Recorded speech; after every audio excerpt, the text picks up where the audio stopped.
Hello, everybody. Hello, hello. Making sure we get our guest of honor on. Jason, are you going to be on? Are you going to put the logo up? We'll, What is your? we'll leave it on. Okay.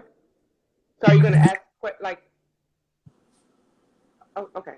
All right. We can put the logo up. I'll listen. It's fine. No No, worries. okay. Well, hey everybody, welcome in. We're getting some people into the room. Welcome, welcome, welcome. My name is Mashonda Miles, and I am so excited to do a pop-up live with Try Beginner's Luck, Run Try Bike, Run Try Magazine with Jason Bahamundi and Kinetic Multisport. So thank you to Kinetic and Marcus Fitz. So this is so exciting. Woo, woo, go Marcus, go. Y'all, Marcus is the coolest dude I know. Do y'all see his pictures? It's like he be bringing that big energy like what? What's happening? That's a lot. So, That's a lot. but it's true though. Anybody who knows you, when you take a bike picture, it's not just a bike picture. It's like it's a GQ picture, and I love it. That's the energy that people want to see, and I'm just so excited. So, Marcus, we're going to go ahead and get started. We got a few people joining in. Hey, everybody! If you're tuning in and you want to ask Marcus some questions, there is a little bubble at the bottom of the screen that has a question answer screen. And you can ask any question. Nothing is off limits. So if it's something you've always wanted to ask him, you can even do it anonymously. I'll make sure I ask those questions. So we're going to get in his business, y'all, all up in his business. So hi to everyone who's joining. Welcome to the pop-up live that's with Run Try Magazine, Try Beginner's Luck, and Kinetic Multisport. So Marcus, tell everybody who you are. Dang, who am I? After all this time, you think I have an elevator pitch down, but I don't. I suck at it. Um, I'm a coach. I guess if I were to say, I would say I was a guy trying to find his purpose, right? I think that's how a lot of us get into this sport or any sport is what are we good at? What can we excel at? What brings us happiness? What brings us joy? And for me, after college, I was an athlete. You get out of college, you're looking for something to do. And I had this void that I was looking to fill. And coming into my career, I'm like, what do I do? Where do I go from college to sports to this new world of opportunity and possibility? So athlete, designer, how do they come together? Having surgery, how do I find friends? I left DC, I came back. I'm just looking for community and a thing to keep me occupied and engaged.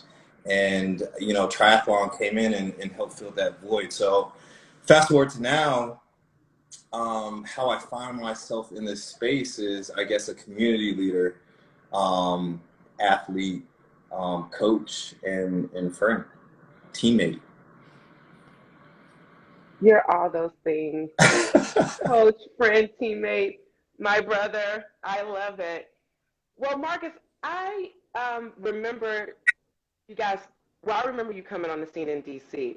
And I was just like, who are these cool people with this all black swag, with just blowing up the city? And it was so invigorating to see because I was still new in the sport and was just so impressed with you. What is it that allows you to be such a great community organizer because you know how to bring a crowd together? Yeah, I want to say, like, it's tough to put a hand on it. It's like the intention wasn't always to just bring people together. Like, I didn't wake up and be like, hey, how do I do this thing and put people together and we're going to have this great time. But it's like, how can I have the most fun? Period. It's like, this is my happy place. This is what I enjoy doing.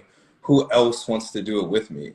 And I think when you start from like, I don't necessarily call it passion yet because it wasn't purely passion. It was just an interest that sparked passion and then sparked other people's passion. So I think with you have all these different elements, right? This what we'll call it like an ecosystem of things that collide and then they grow. And so I think fortunately all these different ingredients came together to make this kind of like perfect recipe that blossomed into this nice ecosystem that's still growing. We're still trying to figure it out, but we're adding little spices and seasoning to the mix. And yeah, I mean, it's no one has the answers. We're figuring it out, right? But we know some things that don't work, right? We know some things that have worked, and how do we apply it to some of the other things that we do? And there's a lot of crossover between, the training, but also the work-life balance. So I think when it benefits your life holistically, you're more inclined to be engaged and have others be engaged with you. I love it being a master chef over there cooking with your seasoning and spices being Salt Bay. You putting a little salt on there, a little salt, a little salt. I love that. What has been one of the hardest things for you to enter into this sport? Like, what are some of the barriers that you've had to overcome? I don't necessarily want to say break because it's not such, we're not breaking barriers, but what some of the barriers you've had to overcome in sport? Yeah, I mean, I think if I went to school on a partial swim scholarship. So I think that was one area where I was able to excel and kind of jump this hurdle, like being a black swimmer, on primarily white swim teams. There's conversations that happen. You learn how to adjust within a certain ecosystem. Go back to the word ecosystem, that allows you to kind of hop in and out. Or like we talk about code switching all the time at work. Um, there's just situations you find yourself that you may not normally if you didn't experience it. And so triathlon is another one of those ecosystems where it's predominantly white. Um, and so I don't know. I think the swim background helped me break that and be able to gauge in a different way, just because I've already had that experience. Um, and then one of the other barriers were, I would say, like apparel. Apparel is huge. We talk about it all the time. Like, I spent a lot of time trying on brands that would fit. I'm not a thin person, and trying to find like swimsuits when you look at the size range, it goes like 28 to whatever, but those sizes are still skewed. A 32 is not a true 32 to the jeans. So now it's like, all right, I need to figure out, how do I do it when I can't try on the equipment and the stuff costs so much. It's not like they're cheap pieces of material. Like this one skimpy little jammer costs like 50, $60. So yeah, there was one barrier, and then the bike and the financial barriers. I mean, some of the barriers everybody will face across the board. But I think for particular groups, when you don't have bike shops and you don't have high-end bike shops or bike fitters or something like that, you come into it completely blind and you spend a lot of money trying to figure it out. Where I think other people may already have these conversations, or other groups may have these conversations, to kind of lessen that financial burden. I couldn't agree with you more, and I'm gonna put a pin in there to welcome some of my new viewers. For those of you who are joining, welcome to the Pop-Up Live with Tri Beginner's Luck, Run Tri Magazine, and Kinetic Multisport. We're talking here with Marcus Fitz, Coach Marcus Fitz, who is the Grit leader. He started Grit last year, and we're just kind of getting to know him. If you want to ask some questions, please use the little question icon at the bottom. Type in some questions. We want to get your questions answered and just kind of want to engage this. So we are also giving away some prizes. So you want to stay tuned for the entire, view the entire thing so that you can be on when we give away prizes. Okay, Marcus, you were talking about like apparel. Yes, you and I have had plenty of conversations about apparel. And I've been to the point where I'm like, well, I'm not supporting this brand because they don't have anything for me. And it's really um, a hard thing because you can be a size large in one brand and be a size 5X in another brand, even if it doesn't even go to 5X. But it's such a wide range. And Brittany is saying that gear and apparel is a big one, and it's not cheap trying to find what works for your body. What is the best way to do that without spending so much money? How do you do it without spending so much money? I mean, being part of a team will definitely help. I think if you're, I guess we can tackle it from two different views. So if you're an individual not part of a team or an athlete not part of a team, I mean, you can contact the manufacturers, see if they have a sizing kit. A lot of times they'll send you a sizing kit, for free. You just may have to pay the shipping and handling, which can be like $20. But it gives you a range of their sizes, their fits, their cuts, and then you can send it back. That's what a lot of brands do. I know Two Times You does it, Varlo does it if you ask. I don't think it's advertised on most pages, but it's definitely something you can talk to, especially if you can find like their team rep or their sales rep. But then on the other end, if you're part of a team, most have those already in place. Like I know for us at the beginning of the season, as long as it's not a custom piece, they have like a size kit. Grit was a little special because we created our own sizing chart, our own custom kit. So we picked our own fabric. So there wasn't anything else to choose from. So fitting is a little tricky on that end, but we tried to match with, as close as we can to a previous existing cut, and then give a little bit of wiggle room for like maybe more fabric that have a little bit more compression. So the GSM of the fabrics will change the fit. So I want to speak about fit.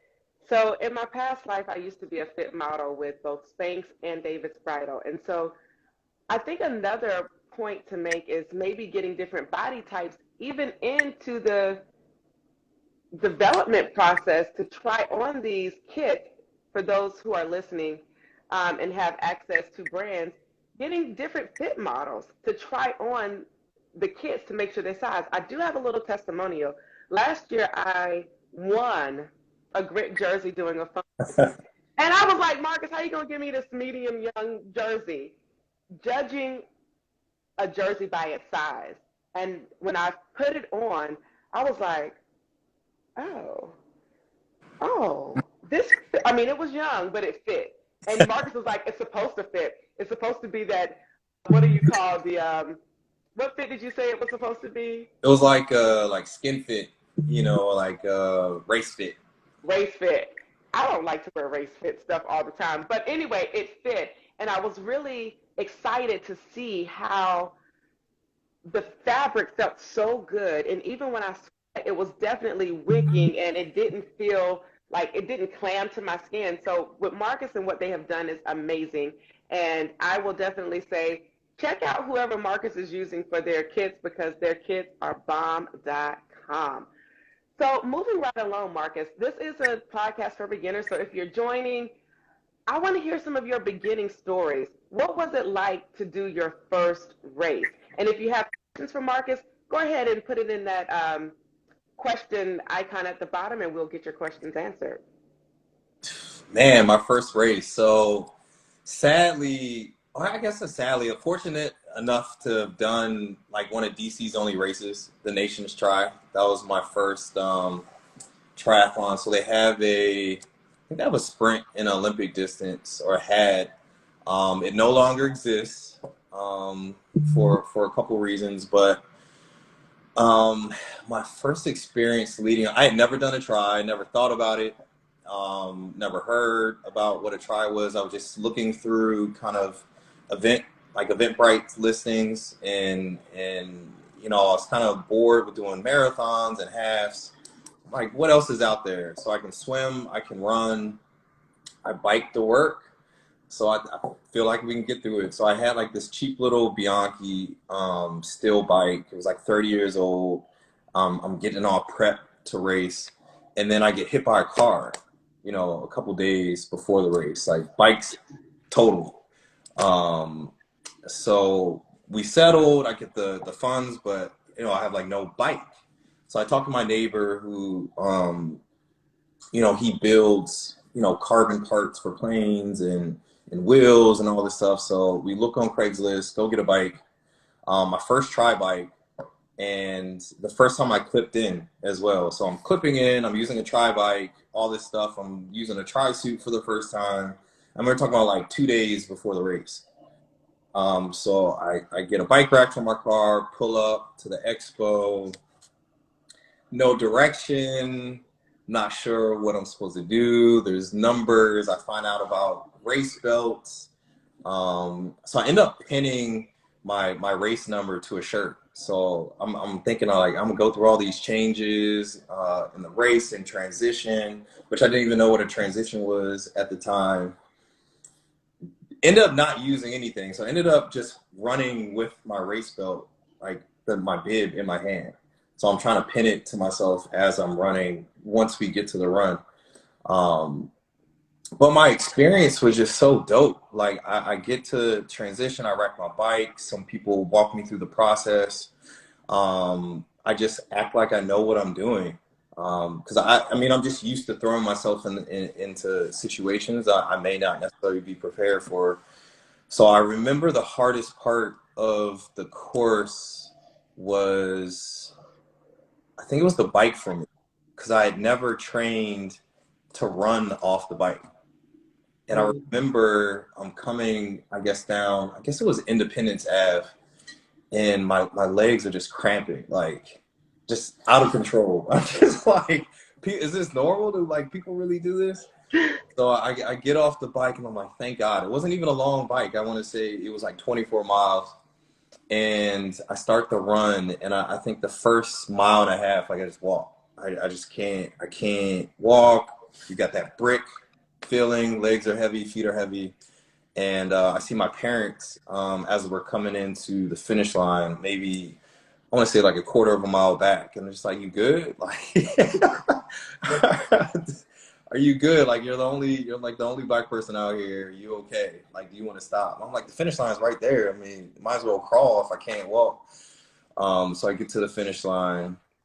You know, my parents think I'm crazy for doing it because it's something that is completely new, even for a viewing experience for them. And like the first thing I say, you know, is once I'm done my surgery, I want to do this again. Like I got to do this again. So that this was the thing that led to my knee surgery. So my doctor recommended me pick something so I can train and go into it strong. So then the real process began post surgery, and this was back in like 2015. Wow. I try sometimes that they call it a brick for a reason, which is very true.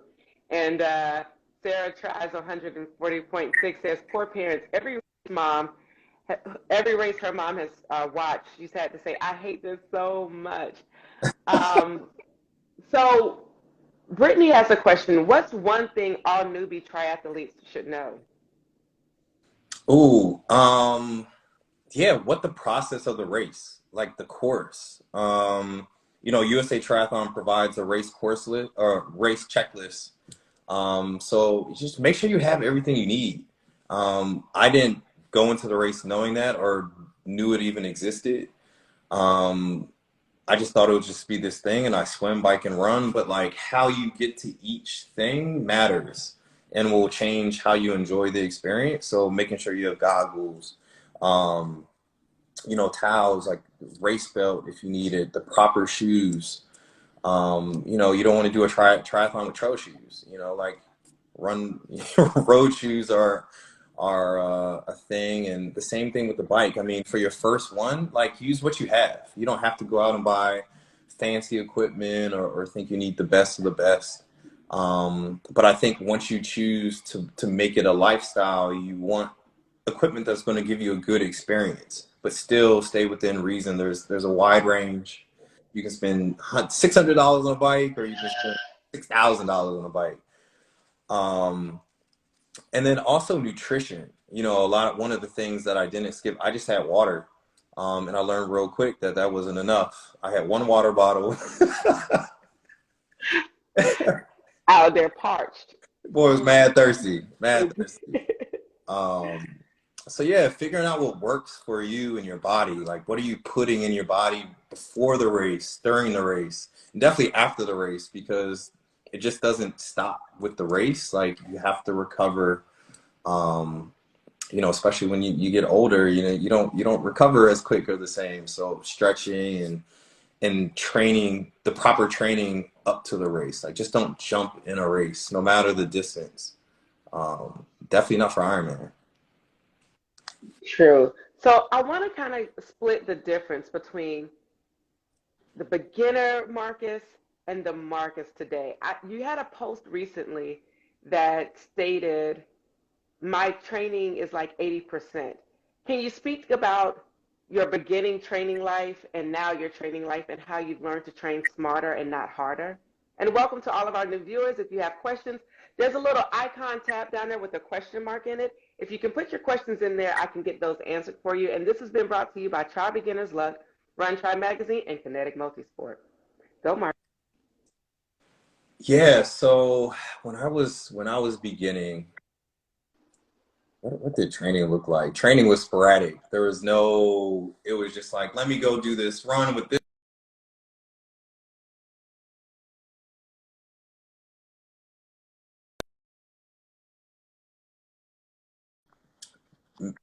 There was no consistency in training. So I think that's the biggest difference between then and now. Obviously, the tools have changed. I've invested much more in the sport. Sleep is different. My lifestyle is completely changed. It's before, how do I get my training around like friends and social activities and partying and everything else that falls under that. And now it's like flip flop. I'm like, all right, I got all this training to do. Like, this is priority. Um, Obviously the job is a priority because I got to pay bills, but second to job, and it's kind of been athletics and in the club. So I think the build up between is what makes me happy, what are my goals, what I want to prioritize. And so, like, the more consistent I got a coach like 2 years ago, which was a game changer. And then once I freed up a little bit more time and kind of like the admin process of the sport, I was able to really focus on myself because I really was just pouring out and I really wasn't putting a lot back in. And so once I stopped completely pouring out, I think, to the community, I was just able a little bit to save a little bit for myself. And I think that was the biggest um, difference. Now, when we get into like the way I train, I was just going fast. I'm like, all right, if I want to go fast, I got to practice fast. I got to run fast. I got to swim fast. I got to bike fast. And now my runs, like, I don't sprint. I don't push myself on runs. There's a day for that,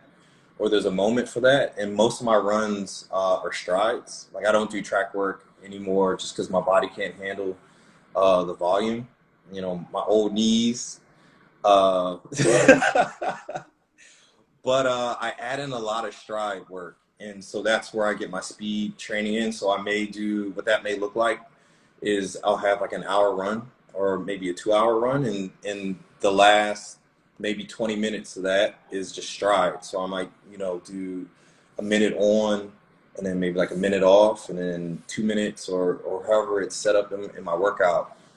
And that's really where I get my speed work in for the run. And then swims, nothing's by distance, it's always by time. So before I was distance training, and now I train by time. I don't worry about distance at all. It's just to get the volume and the foundation. And then bike rides, obviously I'm in a mix between cycling workouts and triathlon workouts, but I gear up more to the cycling, the higher cadence versus the lower cadence. Marcus, you have said so much and such a mouthful in there. And I just want to kind of unpack a little bit of that. But I also want to get some questions in because we have people who are lighting up the thing. So we're just going to be a little non traditional. Um, and we'll come back to some things. If not triathlon, what would you do? Ooh, cycling for sure. Yeah, I love cycling. Yeah, ever since man, ever since I really got into triathlon, like cycling is, I just love it. I mean, I could cycle all day. Like the people I've met on a bike, I'm just random, like, it's just great. Coffee and bikes. Like who doesn't want to do that? And you get to escape the city and it can take you anywhere. So yeah, bikes for sure. I love it. And when you said bikes in your last answer, you mentioned the higher cadence. How has going at a higher cadence transitioned, instead of going just fast, transitioned to making you a better cyclist for triathlons? And training like a cyclist has been more helpful for you in the triathlon space. Yeah, I mean, it's a two-way street, right? So I think the tri training has helped with the endurance on cycling. You know, a lot of people in cycling, you know, want to do like these fast bursts and they save their energy to the end for the final sprint. Where the tri training has allowed me to all those people that want to control the pace of the race that I just push through and I try to get them to burn up so that they have nothing left for the sprint. So that's one way triathlon has kind of been a benefit to the cycling. Now on the cycling tip, how it's translated to triathlon is that the higher cadence has, you know, in the cycling training has helped with, say, like more technical courses. So you have the traditional triathlons like sprint, super sprint, sprint, Olympic, and everything else, but you also have draft legal triathlon. And so the cycling component plays well into draft legal racing because you're in a peloton, you're not on a tri bike. It's very fast, high cadence racing, and so that's like a very literal translation. But also when we get to technical courses on tries, I don't always race on a tri bike, so I can kind of get a little bit more nasty when it comes to hills if I have a modified road bike. Oh, you like to get nasty on the bike with the Yeah, you hills? You know, like to get there's times with you know you can put some power down when other people can't. Like you can't go you can't really dig deep on a tri bike, you know, on climbs and stuff compared to, you know, a road bike. Interesting. You got people in the audience talking. Journey to Ironman, Texas says we triathletes have poor bike handling skills. It's so funny because Ship Happens 214 is talking. I mean, Ship Happens 215 is saying he hates high cadence riding and it's so hard, but he understands the benefits. But he also told me in September that I had poor bike handling skills.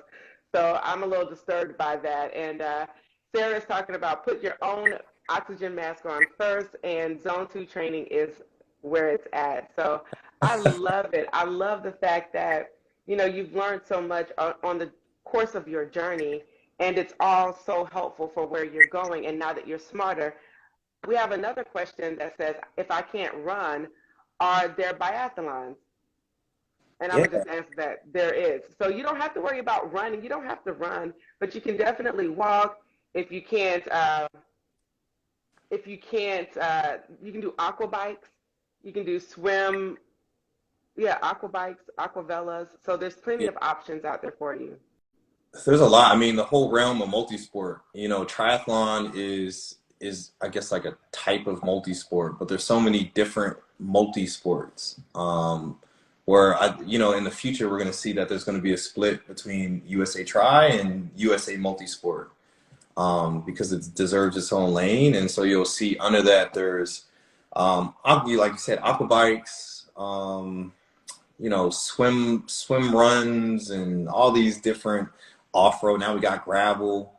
And then you can do a relay. You know, you can just do the swim or you can do the swim and the bike and allow someone else to run. So there's plenty of options. I love it. Uh, Run Try Mag, thank you so much for being in this with us, Run Try Magazine. They have a quick question. What's been the most memorable moment of your journey so far? Dang, Woo, got to dig deep. man, that's a very hard question. It's been a lot of wins, especially in the past 2 years, and you know, at least from a race experience, like if we're just talking about triathlon, I'd probably say Escape Alcatraz was probably the coolest tri experience next to Cuba, racing in Cuba on the Melicon. That was pretty breathtaking. But I think like just going through like, I think it's Golden State Park. I mean, jumping into the water off Alcatraz Island is insane. I mean, one from the choppiness to the current to all the sea life that's in there with you. Like I never, like if I could see what was happening there, there's no way I would do that race. Like no way, no way. Um, can we pause for a second? Sea life? Let's talk Sea about life. that sea life because I think I just had a flashback of Maryland with all the jellyfish. I'm sorry, that just it just did something to my insides a little bit. So let's talk about sea life. What do you mean? Yeah, first of all, Maryland, man, that was set up. I don't know. I don't think I could ever do that again, you know. But we did it. Kudos to you for enduring all those. It was jellyfish with a side of water. That's that's what that was.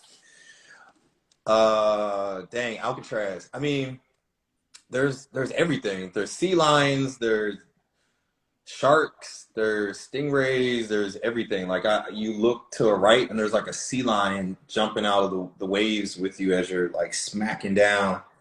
And you know, you look to your right and there's like some weird fish swimming around that you don't know, and there could be dolphins. I don't know. As long as I didn't see a shark or nothing like rubbed up against me, like that was cool. Listen, Sarah tries 140.6 says you're supposed to clear out the distance for us with your speed, and you did a horrible job at that. Terrible job at that. You're Look, fired. You are I so got stung that fired. whole race. Nobody was saved. Nobody. Now that's real. So I have a question that we got earlier in when we asked people to submit questions, and it says, Marcus, if you could be sponsored by any food brand, which one would you pick? Food. I mean, is it like fast food? Is it a restaurant? It could be anything I want. This Man, your world, Marcus. We just living in it, so you tell us. food brand. Um,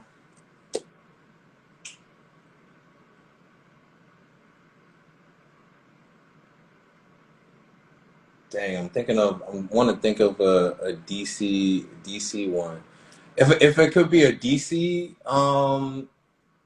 fair thing, I'd probably say like Busboys. Like that would be a cool sponsor. Mm. I would go there if I could do it. Meet there for a ride, and we get like snacks and coffee and stuff like that. If it was like a fast food chain, I'll probably say Chipotle, or you know, I have like this weird obsession with Panda Express. I know it's Mm. not like great, but it's just it's just hearty and greasy. You lost me at Chipotle. You want to see you at Chipotle? Yeah. Mm. No, not at Chipotle. Not at Chipotle bowl. I gotta stop it. Stop it. Okay. So you have the ability to organize and bring so many groups together. What have you found has been the most difficult thing for you in terms of building community? So, what has been the most important thing?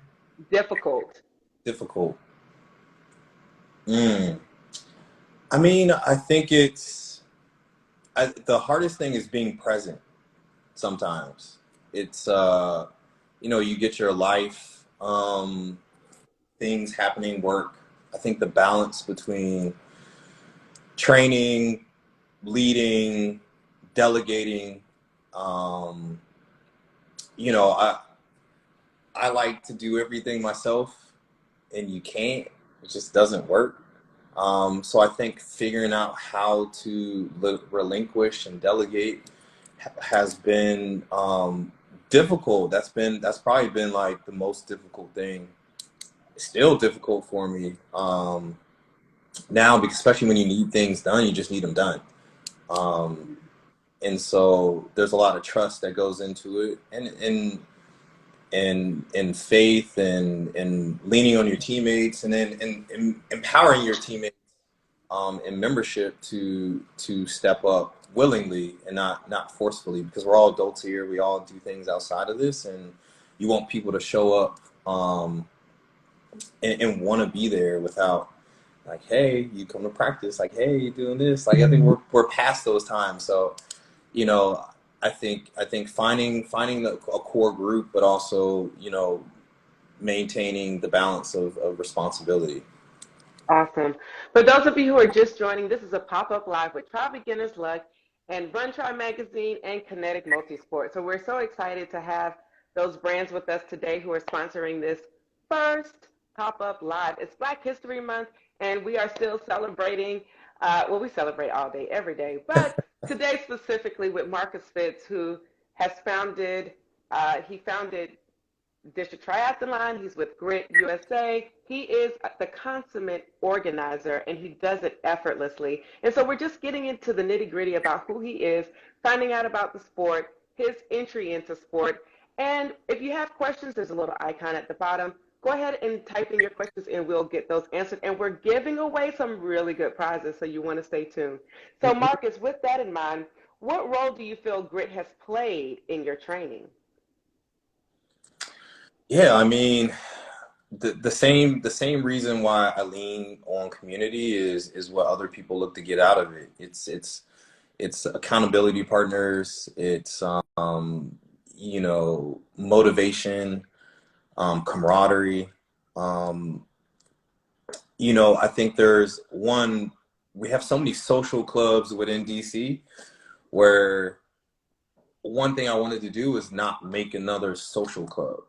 There's a place for that, and I think there's a lot of room to go beyond that. So not just to be like super rigid with training, but there's some gray space, right? What does that gray space look like, and how can it be the cherry on top to like what you're already doing? So you can be a part of, a DRC or DC Run Crew or some other cycling club or swim team, and then you can come to Grit, right, as a development program, hone in on your skills with other people that are motivated to do the same thing, and then you can bring it back to kind of like your respected social communities and spread it.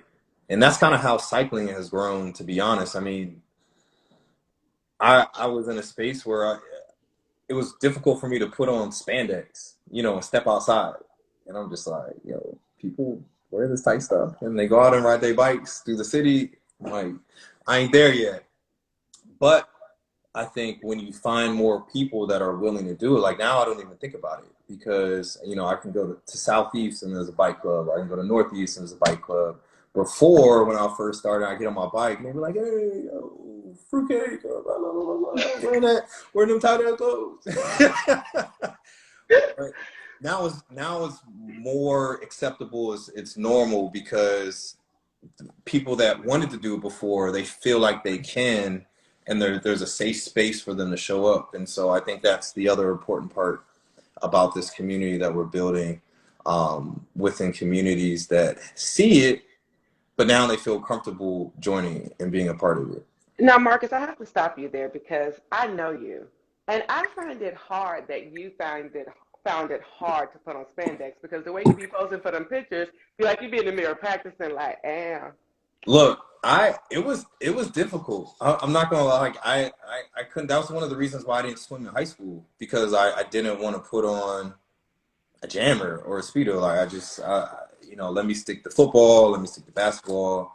I don't want to try it. And I think when I had knee surgery the first time, like I was forced to step out of my comfort zone, and I used swimming as my recovery, to get back into football.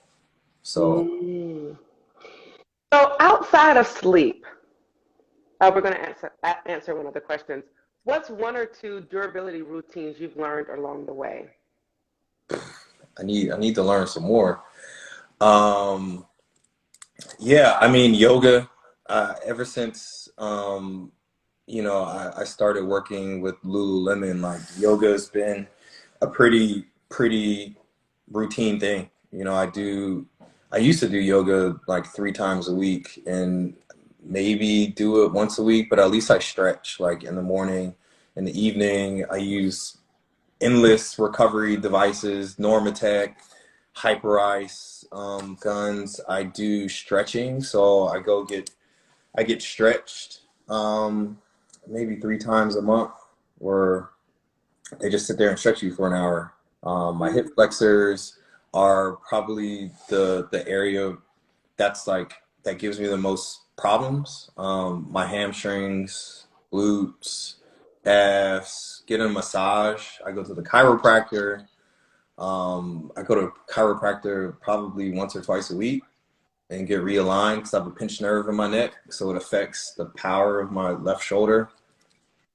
So I've figured out all my deficiencies and I try to manage them in my pains, and you just have to stay on top of it. A lot of the work you do is preventative, and I think once you get to the point where it's you're responding to pain, that's when you're in a bad spot. You have to be proactive with pain management, mobility, and flexibility. And so you don't have to be flexible, but you have to have mobility. And if you have both, then kudos to you. I was just talking to someone earlier today about mobility, flexibility, and uh, and strength training, and how all of it goes together to make a cohesive unit, and you need it to make you a stronger, better, more effective athlete. So I hope we answered your question. People are lighting you up in the chat, Marcus, talking so they're having flashbacks of your yoga at Rafa, and those hip flexors were not so quiet yoga. What kind of noises are you making, Marcus? Come on. Oh my goodness. Um, Look, when you sit on a bike and don't and for the amounts of time we've been riding, it's anything you do like pigeon or anything is probably the most uncomfortable experience you can have. I love it. Shout out to Dr. Sarah, who has gotten a lot of us together with our strength training and conditioning. We have another question. I try sometimes. I absolutely love that name. For those who can't afford a coach, what do you suggest uh, for budget-friendly options and training plans? Suck it up. No, I'm just kidding. Be uh, nice. there's plenty of plans. Like you don't need a coach. I mean, I wouldn't have a coach if it wasn't for it just makes my life easier just to have someone spitting out, like he just helps me organize like my own workouts. And so like it's hard enough for me just to go in week or 2 weeks at a time and plug them in to like Training Peaks. But I mean, you can find a plan. You can buy a plan off Training Peaks. You can buy a plan like off Garmin. There's different like time links. So is it 16 weeks, 6 weeks, 10 weeks from the time you get it to like when is your race? And so like in triathlon, we look at we for our group we look at 3 types of races. So like an A race, a B race, and a C race. So your C race will probably happen now if you were on our timeline, and then your B race will pretty much be the prep race for your A race. And then that's what you're really training for is the A race. But also with some of the athletes that I coach is that every race you're not racing. It's like just a exaggerated practice. So like I'll tell people, all right, race the hell out of the swim, but chill on the bike and run. We're not trying to win. We're not trying to do anything. Or like next race, crush the run. Like I want you to PR the run and then chill on the swim and the bike. Like every race isn't a race. Like you work to build the machine to gear up to the A race. So we work on the weak spots first, and then we try to put it all together. It just depends on the athlete, and maybe they'll race every race, but not all the time. So when I say not every race is a race, like that's super important process of the training. But yeah, plenty of resources. You can just Google it. I mean, training plans for a 70.3 Olympic, and then make sure that whatever platform you're getting the plan for syncs with whatever tool you're using to implement the training. So if you're on Garmin, make sure it can like sync and upload, and definitely learn that process of how to sync your workouts. Interesting, interesting. We had Brittany who said that she just bought a plan and she felt like she had a coach with Training Peaks. So there's a lot of different options out there for you. We got a question from the Try Life 7. He says, what was the best part of your first full Ironman and when are you planning to do another one? The best part of my first full Ironman.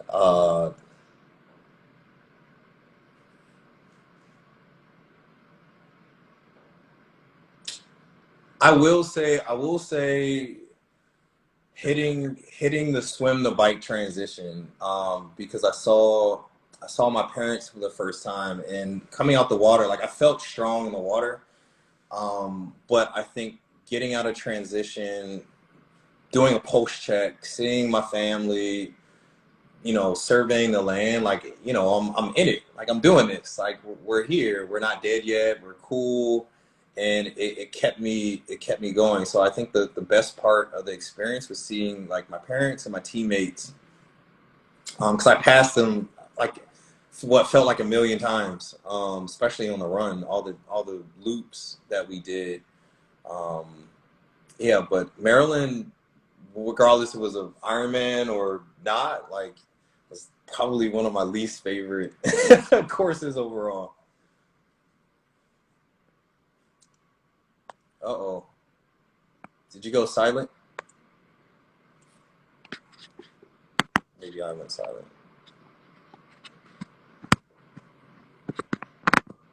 I lost hearing.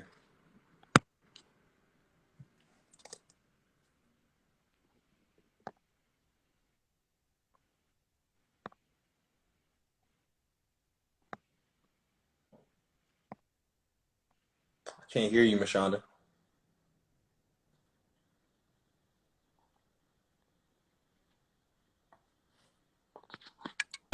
Hmm.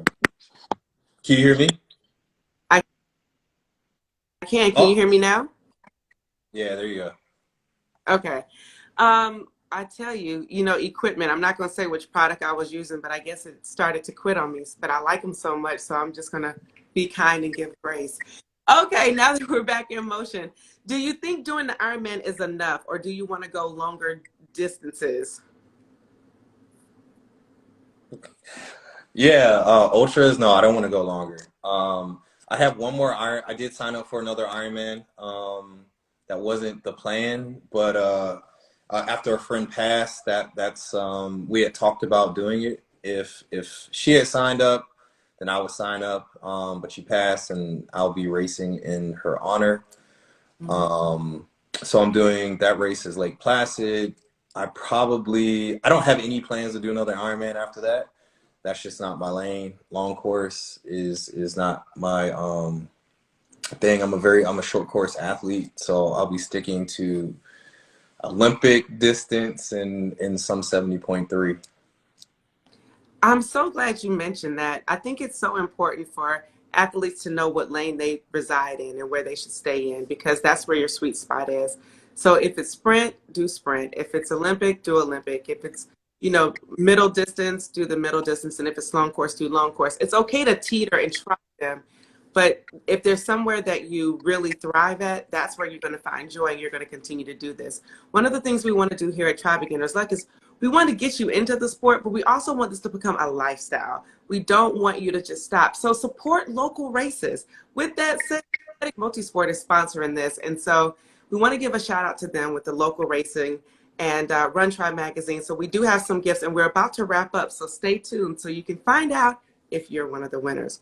So with that said, I'm going to bring Jason Bahumundi in, who's with Run Try magazine, and to see if he has any questions for you. And then we're going to do some giveaways. Jason, would you join us? Technology for me too. Hi, Jason. Welcome, everyone. This is Jason Bahumundi with Run Try magazine. We're with Marcus Fitz. This is being brought to you by Kinetic Multisports, Try Beginners Luck, and Run Try magazine. Jason, thank you so much. Do you have any questions for Marcus? Yeah, so Marcus, for us, our focus is on beginners, people who are just literally getting started in the sport, and you tapped into a little bit about um, where you got started. And what I'd like to know from you is how long did you feel like a beginner before it started to become, I don't want to say routine, but you were comfortable with what you were doing? Because I know some people are like, well, I did one triathlon, I should be able to do everything, and then their progress is a little bit disjointed.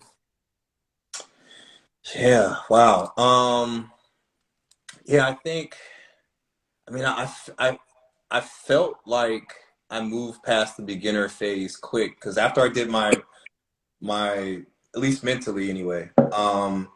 Once I moved past my first race, I had knee surgery, and so now I had this long recovery window where I was just like on YouTube. I'm like looking at everything. I'm like, suits, bikes. What is a tri bike? How do I upgrade my bike? Wheels, this, that. Watching, pro videos and how tos and everything. And so, I started looking at, okay, well, what races are around me? Like, what is around me that is available to me? So when I'm able to go, like, all right, I found a pool, I found my next set of races, and pretty much everything was between Kinetic Multisport and Racine racing. So I did all those races as much as I could once I could do it. And I had a great group of people that came along with me. So I think pretty quick, I just went down the rabbit hole. That tends to be the case for a lot of beginners as they end up going down the rabbit hole and finding out there's so much to do. And I think the point that you made with Machand, and I'll stop after this, is find the lane that you're in, right? Yes, it's great if you want to do Ironman. It's great but if sprints are your thing, go and do sprints and enjoy them and train for them and enjoy them the most you can. I think that's a real important message that people who are just getting started in this sport need to hear. Because I think there's the idea that you have to go to the Ironman level or to the half Ironman level. It's okay to go there, but if you find that you're more comfortable at sprints or Olympics, then stick with those and enjoy the sport and stay in it for a long time. Absolutely. And it's the same thing as like with running. It's like Yeah. you have to go out and do a marathon. There's so many different events you can do. And also the other part of that is how much time are you really willing to dedicate to the training? Because I'm not willing to give up that much time to train for an Ironman again. That's just, even if I enjoyed it, I'm not willing to give up that much time. It's a lot. It's a huge sacrifice. Amen to that. It's so fun. Some of the people in the audience, Sarah saying, if you race kinetic, you won't ever have to buy a pair of buy another pair of cycling socks because theirs are far the best. And Lindsay said what Sarah said, because they are some really good socks. But Marcus, I feel like we're here in Black History Month, and I am slapping my hand on the wrist for not getting into this earlier. But we can't not end this conversation without talking about that diversity, equity, inclusion, and perhaps access of the sport. What is your take on it, and what is needed in order to change the landscape? Yeah, I mean, we look at diversity, right? We have plenty of diversity, I think, at this point within the sport. Like if you're black, brown, yellow, you can do triathlon if you want, right? The awareness piece and inclusion piece is what's lost. Like how can clubs and groups who are already established, how can they be more inclusive? Not just like race, but like gender and you know, with disabilities and everything else that falls under that.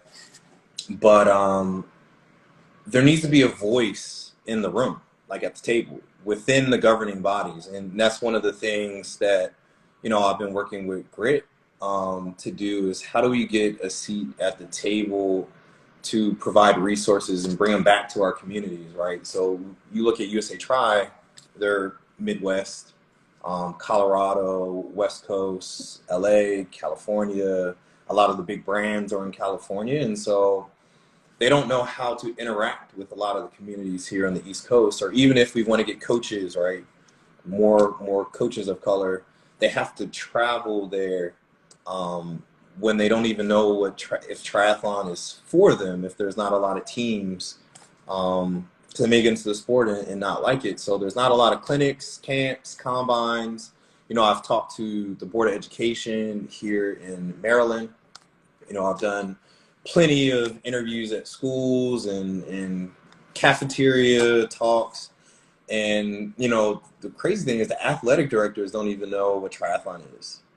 So how like these are like who are leading athletic programs when they don't know what the sport is. How can you grow the sport? How can you change the sport for communities that want to get involved but are lacking? And now, like, the other thing is creating pathways, because there's no incentives before to triathlon. Like, how are you going to go to a school in like Southeast DC, right, and tell a parent, hey, come bring your kid and get them a bike and get them some run shoes and get them in the pool. And then they're gonna be like, okay, well, what's at the end of all this? Like, where do we go? And like, it's just for fun and health and wellness, kicks and giggles. And like, well, my child needs an education and they need funds to go to college and get their education. And so we're now seeing those pathways being built, but they didn't exist before. So the incentives for a lot of like minority and urban communities weren't there. There was no pathway to make the sport cool, accessible, or for parents to even want to get the kids involved. So I completely get it. There's like multiple layers that need to be addressed before real change, inclusion, and equity can be, had.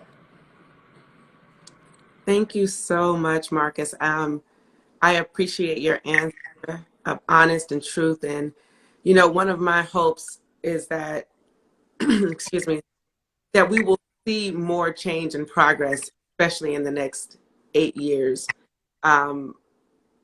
Especially Rocky has, been voted back in to be the director. And I hope to see that, more work will be funneled down. There's some great things that are happening, but we definitely can do more. And to your point, I've never thought about how they are on the West Coast side and East Coast is very different. And so maybe there can be some type of initiative to, maybe like a satellite office in this area so that, they can have more of a touch and a reach and hands on the ground in order to see some of the changes actually implemented in places like Southeast DC or in South Georgia or New Jersey. Everywhere has some type of disparagement and disenfranchised area, and we need to be able to reach all, especially if we want to see this sport grow. And so I commend you for what you're doing. I commend you for, being one of the leaders in the area and just willing to take a stand at sometimes the uncomfortable things in the room. So thank you for being a champion for us in this sport and for just always bringing the vibes. Like you come in, you cool with it, you laid back, you back. And so that also speaks volumes. So thank you so much for that. Again, and just thank you for being here. So thank you for having us. We're going to do some giveaways. Marcus, can you see, everyone will have an opportunity to give away. This has been brought to you by Try Beginner's Luck, Run Try Magazine, and Kinetic Multisport. And so we have some gifts that we want to give away. So Jason, I'm going to let you give away the first gift from your magazine. How about that? If you can see the circular, I guess the number of icons of people who are in the chat, if you want to put a question mark or however you want to give it away, I'm going to let you take the floor and give your copies of magazines away. Sure. Well, I can see the people that are in the room who are watching, so I'm just going to scroll, and wherever it stops is the person who will receive a subscription to our magazine.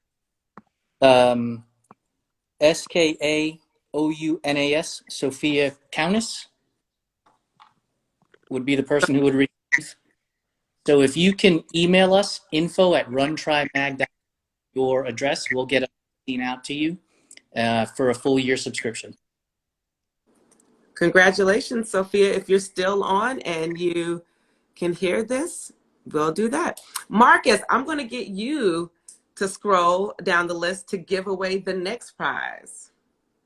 How do I get to this list? It's a little icon at the top that has like who's watching. Ah, boom. Okay. Boom.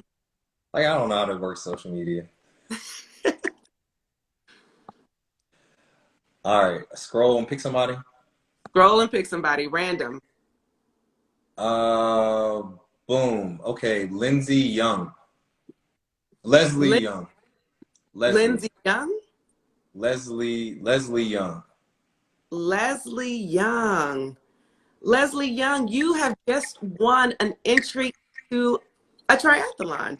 So reach out to Try Beginner's Luck. If you can slide in our DMs and leave our information, I will be able to get to you your entry form. And now I'm going to do the same thing and pick a lucky winner for me. Let's see where it scrolls. I'm closing my eyes and I'm pointing. Bam. Oh, wow. Ronnie Ham 888. Ronnie Ham 888. If you're on, go ahead and slide into Try Beginner's Luck DMs or my DM, and you win. So that's Ronnie Ham. You've won also an entry into Kinetic Multi, one of their races. Jake, do you have another giveaway? We can absolutely give another one away. Okay. Glenda Van Landingham, O Goodwitch. Oh, good witch won. Okay, Glenda. All right. Glenda, you just won a subscription to Run Try magazine. If you could just slide into one of our DMs, we can get you that information. Here's what I would like for each of you to do who's still joining. Please go on and like and subscribe to Try Beginner's Luck, Run Try magazine, Coach Marcus Fitz, Mashonda Shines, and Kinetic Multisports, and help us to grow and continue our purpose. Also, Try Beginner's Luck has a real podcast. So we launch every podcast on Wednesdays. So check us out. We have some really cool guests that we have on, and we would love to see you grow. So go on, share, like, and leave us comments so that we can continue to grow. Thank you so much for signing on to our first pop-up live with Marcus Fitz, brought to you by Try Beginner's Luck, Run Try Magazine, and Kinetic Multi. I'm Shonda Miles, and that's it for us tonight. Peace and shine. And remember, whenever you try Beginner's Luck, you always win. Have a good night, everyone. Good night. Thanks. Thank you. Good night.